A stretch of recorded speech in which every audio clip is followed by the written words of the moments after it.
Nasubukan mo na bang magluto ng lechon manok sa kawali?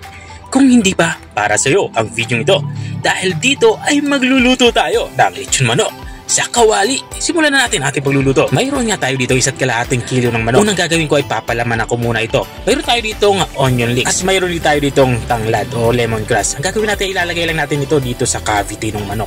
Makakatulong ito para madaling maluto yung loob ng ating manok. At matapos nga nating mapalamanan yung ating lulutuing manok, magsisimula na tayong mag-marinate. Unang ilalagay ko dito ay bawang. Isusunod ko naman tong ating sibuyas. Maglalagay na din ako dito ng luya. Bali pinitpit ko lang ito. At matapos ko mailagay luya, ilalagyan na din natin ito ng calamansi juice. At para naman sa papaalat natin, maglalagay tayo dito ng toyo or soy sauce. Para naman maging malinamnam yung ating lulutuing lechon manok, maglalagay tayo dito ng oyster sauce. Mga 3 kutsara ng oyster sauce ang aking inilalagay dito.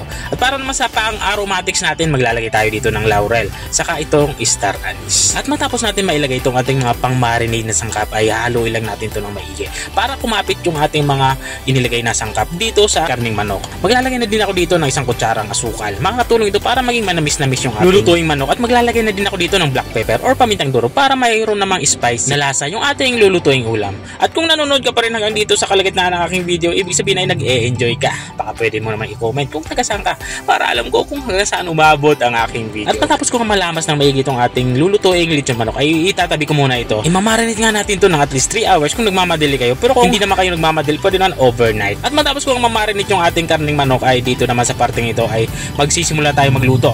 Naglagay na ako ng mantika sa kawali at dito sa parteng ito ay sinisimulan ko ng isir yung ating karning manok. Ang gusto lang ma-achieve natin dito ay magkaroon ng sunog-sunog na parte itong ating nilulutong lechon manok. Yung parang nilechon ito sa uling. Ang gagawin lang natin dito ay babalik-balik na rin lang natin ito. At dito nga sa parteng ito, yung bandang likod naman yung aking sinisir. At matapos kong masir ng 1 minuto, itong bandang likod ay babalik na rin ko lang ito. Para yung bandang petso naman yung masir. At tuloy-tuloy lang nga tayo sa pagbabalik-baliktad hanggang sa makuha natin yung kulay na gusto natin dito sa ating nilulutong ulam. At dito nga sa parteng ito, yung side naman yung aking sinisir. At kapag nagkuha na natin yung gusto natin kulay dito sa ating nilulutong ulam, ilalagay na natin itong ating pinagbabaran. Ito yung ating reserve na marinade. At magdadagdag na din tayo dito ng kaunting tubig. Mga 2 baso nga ng tubig yung aking inilagay. Yung sapat para maluto itong ating nilulutong ulam. Matapos nga natin ito lagyan ng tubig, ay tatakpan na natin ito. Lulutuin natin ito ng 30 to 45 minutes para siguradong lutong-luto yung ating manok. At habang tayo nagpapatuloy sa ating pagluluto, gusto ko lang shoutout ang mga masusugid nating mga taga-subaybay. Shoutout kay Ma'am Melba Fisalbon ng Malabon. Shoutout din kay Sir Jom Tuhaw ng Pililla, Rizal. At kay Ma'am Gina L. John ng Melbourne, Australia. At maraming salamat din sa mga walang sawang nanonood at nakasubaybay dito sa aking channel. Balik nga tayo dito sa ating nilulutong ulam.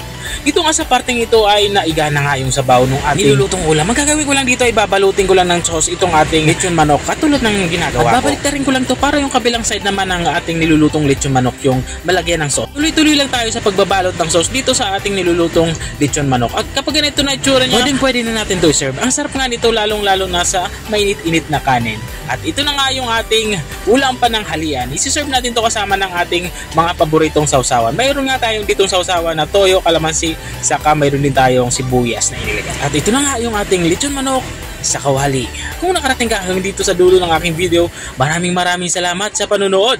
At kung nagustuhan mo naman yung bago nating recipe ibinahagi, baka pwede mo naman itong i-share. Kita-kita ulit sa mga susunod kong mga videos. Bye-bye!